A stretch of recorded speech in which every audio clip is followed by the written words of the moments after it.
जारौ थांदों गावदा गुफुरै नोङो नायनो मोजां आसामनि ना बेंगलि जाखो खेबसे नुनायावनो बिखा खामबाय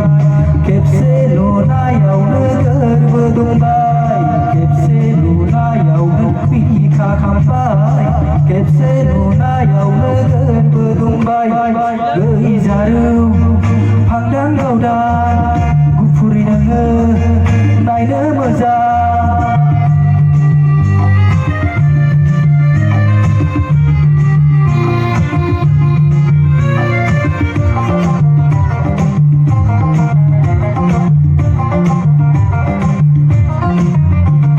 मा थाखोआव फरायो बेखौबो खिन्थाया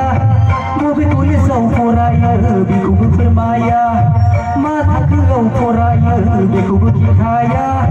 बबे कलेजाव फरायो बेखौबो फोरमाया सोङै सोङै आं आन्दायो नोंनि थंखौ आं नागिरो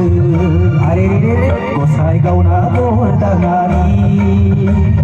क'क्राझार